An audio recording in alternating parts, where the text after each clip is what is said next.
Assalamualaikum warahmatullahi wabarakatuh. Saya Ulidi Baismarini, NPM 2018-015-00683 dari Prodi Bimbingan dan Konseling kelas R4G. Saya di sini akan menjelaskan tentang layanan konsultasi. Nah, yang akan dibahas terlebih dahulu itu tentang pengertian layanan konsultasi. Apa sih yang dimaksud dengan layanan konsultasi? Jadi, layanan konsultasi itu pemberian bantuan oleh konselor kepada konsulti mengenai permasalahan orang lain atau pihak ketiga. Jadi intinya si konsulti ini itu pihak kedua yang datang kepada konselor menceritakan masalah orang lain, bukan masalah yang ada di dirinya. Contoh, seorang guru dan salah seorang muridnya, atau wali kelas juga bisa. Nah, si wali kelas ini datang ke ruang BK menceritakan kepada guru BK tentang salah satu peserta didiknya yang jarang masuk sekolah, malas belajar, terus beberapa kali absen dari mata pelajaran tertentu, bahkan suka bolos sekolah, seperti itu. Terus di dalam layanan konsultasi itu terdapat 2 tujuan. Nah, apa aja sih tujuan itu? Pertama ada tujuan umum dan tujuan khusus. Nah, tujuan umumnya itu diharapkan konsulti ini dapat menyelesaikan masalah yang ada di pihak ketiga secara mandiri. Terus tujuan khususnya itu mengenai tentang wawasan, pemahaman, serta cara bertindak yang berkaitan dengan masalah si pihak ketiga. Nah, wawasannya itu maksudnya seperti apa? Wawasannya itu misalkan seperti bagaimana sih pendekatan yang baik untuk mengenali si pihak ketiga ini. Terus wawasan seperti karakter, terus lingkungannya, seperti itu, lingkungan sosialnya, lingkungan keluarganya, tentang ekonominya. Nah, terus kalau untuk pemahaman, diharapkan si konsultasi ini bisa memahami dari lingkungan yang ada di sekitar pihak ketiga ini, dan diharapkan konsulti ini tuh memahami karakter si pihak ketiga lebih dalam agar terhindar dari kesalahpahaman yang timbul di antara di antara konsulti dengan pihak ketiga. Nah, terus ada komponen dalam layanan konsultasi ini tuh ada 3. Pertama, otomatis konselor itu yang memberi bantuan dan yang memiliki wewenang saat proses konseling.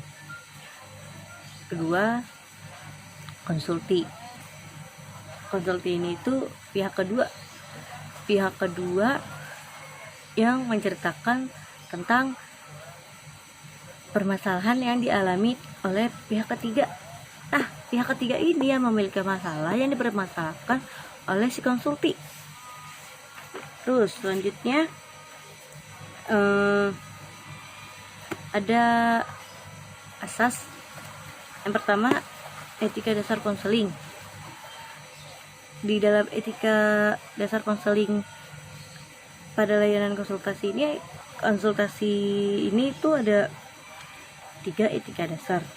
Yang pertama, kerahasiaan, kesukarelaan, dan keputusan yang diambil oleh konsulti sendiri sepenuhnya berlaku pada proses konsultasi dalam layanan konseling konsultasi.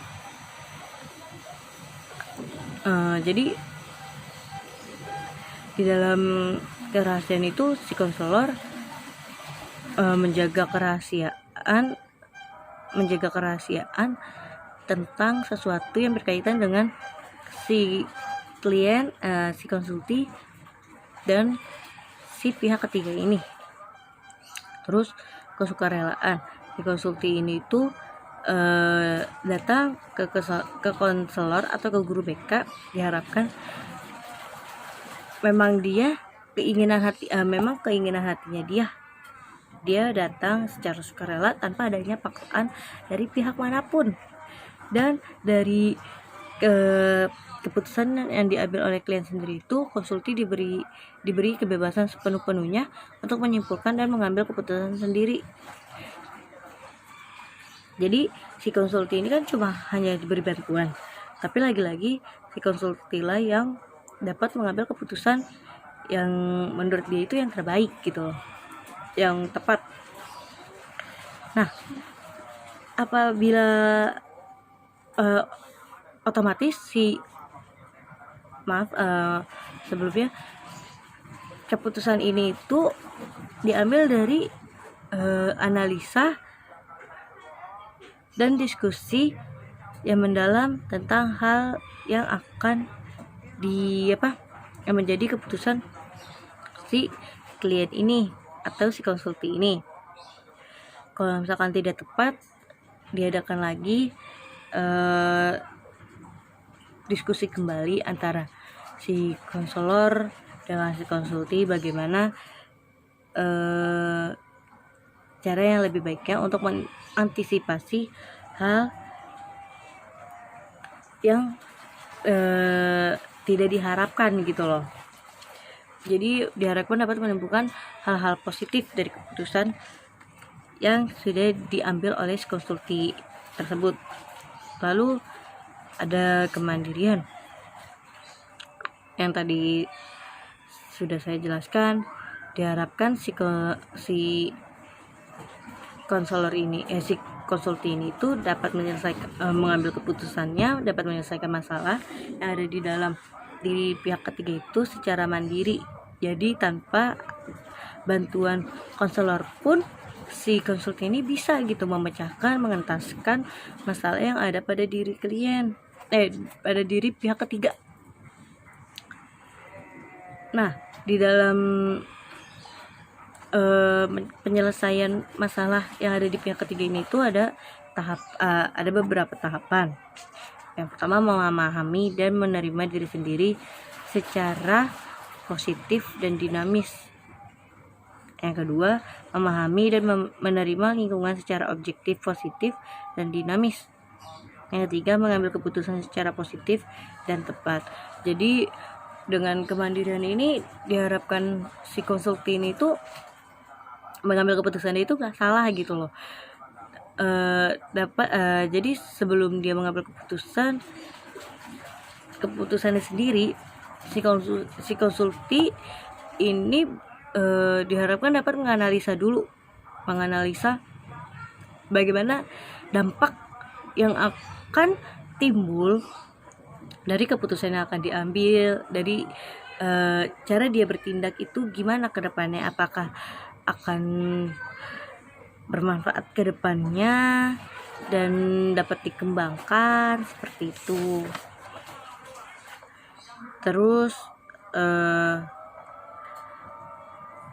pendekatan antara si konsulti dan pihak ketiga itu hampir sama seperti konseling perorangan, yaitu sama-sama penanganan masalah klien. Cuma bedanya saya ulangi, bedanya antara perorangan dengan konsultasi ini. Kalau perorangan itu, layanan perorangan itu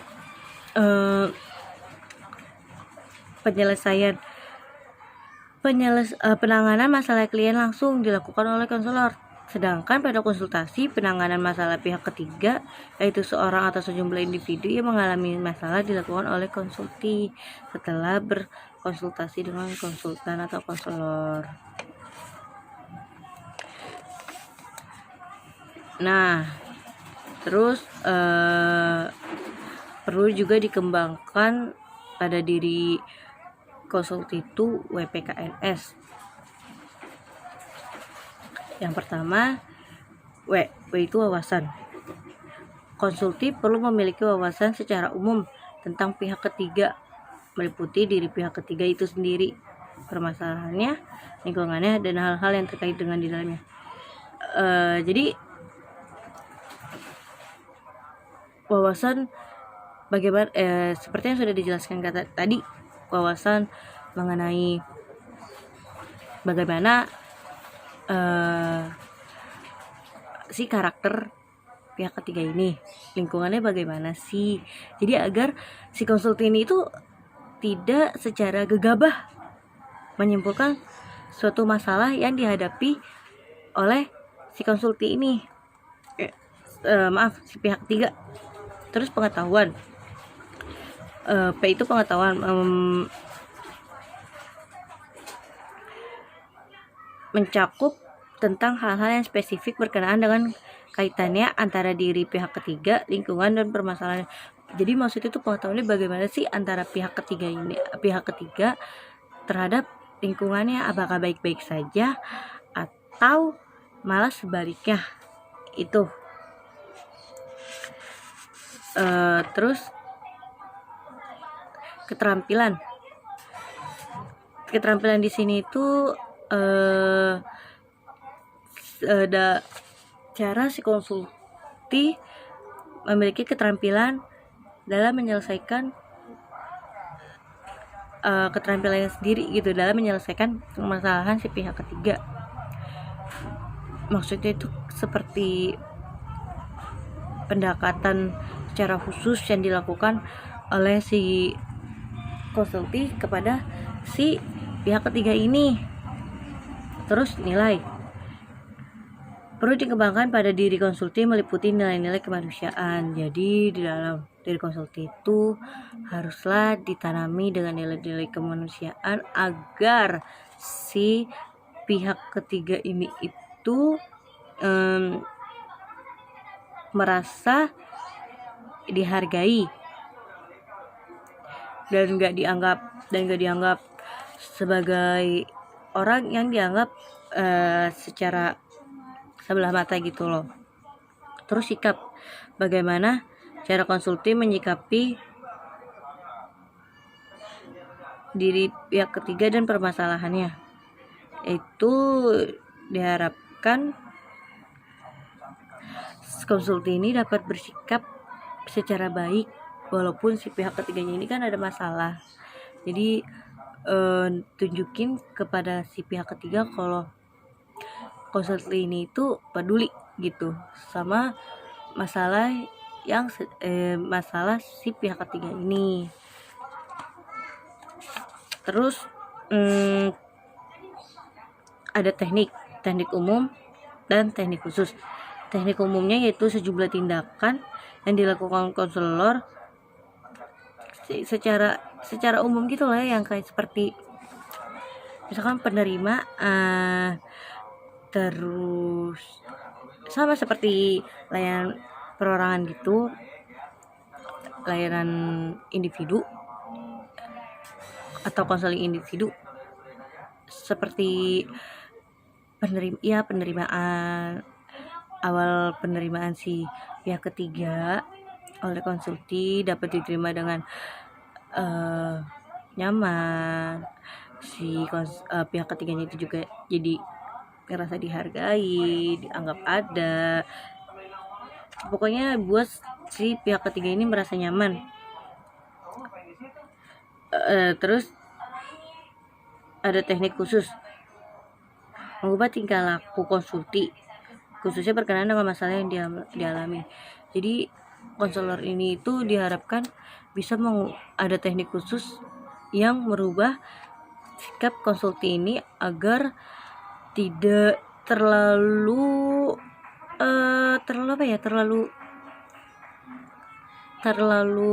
bagaimana gitu sama si pihak ketiga ini, agar si pihak ketiganya ini tuh juga seperti yang tadi sudah saya jelasin, merasa nyaman gitu. Jadi dari perilaku yang konsulti tadi sebel sama si pihak ketiga ini, diharapkan konsulti ini tuh jadi nggak sebel lagi sama pihak ketiga itu, jadi lebih memahami. Terus di dalam untuk mengetahui permasalahan si pihak ketiga ini tuh melalui aplikasi instrumentasi. Nah, aplikasi instrumentasi yang perlukan itu adalah AUM PTSDL. Nah, PTSDL itu mengenai pendidikan. Nah, AUM PTSDL itu pendidikan untuk kayak T-nya itu keterampilan belajar, S sarana belajar, D-nya kondisi belajar, dan L-nya itu lingkungan fisik belajar dan lingkungan sosio-emosional. Melalui teks tersebut kita jadi tahu permasalahan-permasalahan yang dialami oleh pihak ketiga dari himpunan data gitu deh. Terus melalui konferensi kasus juga bisa tampilan perpustakaan atau lebih tepatnya kunjungan rumah. Jadi bukan dari apa yang kita tahu si pihak ketiga ini, jadi itu kita untuk mengetahui informasi lebih gitu kalau misalkan datang ke kunjungan rumah. Jadi kita bisa nanya orang terdekatnya atau orang tuanya, jadi mengetahui lingkungan yang sebenarnya gimana. Dari itu semua kan kita jadi tahu kenapa sih pihak ketiga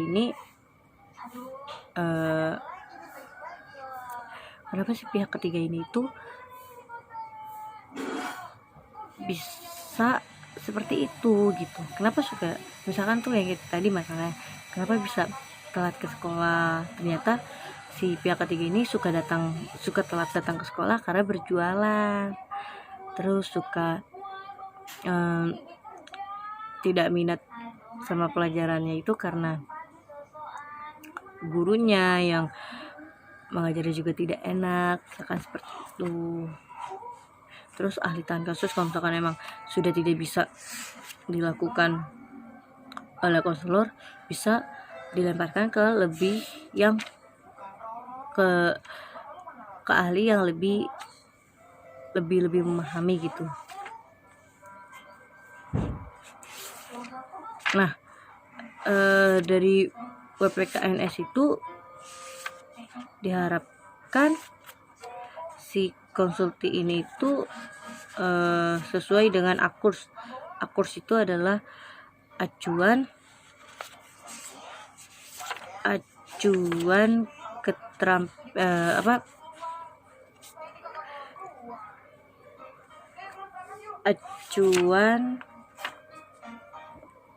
lalu di dalam layanan konsultasi itu ada penilaian itu perlu di dalam 5 ranah. Yang pertama, kompetensi yang mesti dikuasai terhadap pihak ketiga. Kompetensi yang mesti dikuasai terhadap pihak ketiga. Jadi cara penanganannya gitu yang harus mesti dikuasai dalam menyelesaikan permasalahan pihak ketiga.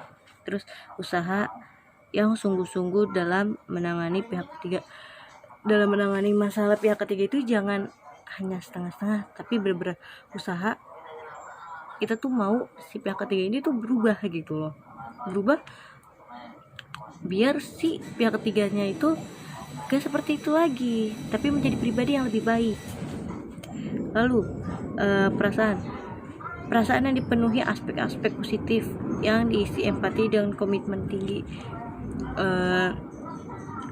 Jadi perasaan itu kita harus bisa kasih perasaan yang positif sama pihak ketiga, dan konsulti itu juga wajib nih memiliki aspek-aspek positif serta memiliki empati yang tinggi terhadap si pihak ketiga. Terus antara pihak ketiga dan konsulti itu harus memiliki komitmen gitu, agar permasalahan yang ada di pihak ketiga itu selesai gitu.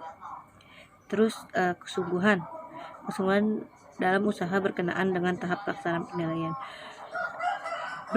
Jadi kesungguhannya itu kesungguhan konsulti dalam usahanya, yakin kalau si konsulti itu bisa gitu, bisa memberi manfaat yang panjang untuk kedepannya kepada si pihak ketiga. Terus seperti itu. Terus dalam penilaian itu ada 3. Penilaian segera atau LASIK. Fokus LASIK dalam layanan konsultasi terpusat pada kondisi diri konsulti berkenaan dengan kelima ranah akurs di atas. Nah, dari akurs yang tadi di atas itu diharapkan si konsulti ini tuh jadi pribadi yang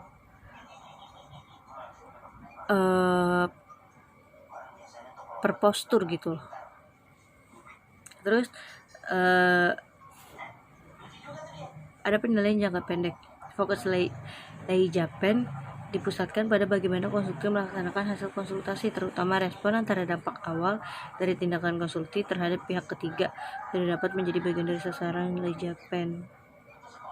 Nah, maksudnya itu dalam melaksanakan hasil konsultasi yang dilakukan oleh konsulti tadi itu terhadap pihak ketiga diharapkan tepat sasaran dan diharapkan bisa menjadi sasaran dari apa yang konsulti harapkan dari pihak ketiga. Terus penilaian jangka panjang, diharapkan nih si konsulti ini bisa membawa dampak positif yang berkepanjangan pada si pihak ketiga. Terus ada tindak lanjut dan laporan. Hasil dari konsulti ini akan sangat berguna untuk mempertimbangkan apakah dalam layanan konsultasi ini sudah berhasil atau belum. Jika misalkan belum, pasti otomatis ada tindak lanjut mengenai apa-apa saja yang kurang selama layanan konsultasi kemarin dalam menyelesaikan masalah yang kemarin. Cukup sekian. Jika ada yang kurang, mohon dimaafkan. Semoga ilmu ini dapat bermanfaat bagi kita semua. Itulah presentasi dari saya. Wassalamualaikum warahmatullahi wabarakatuh.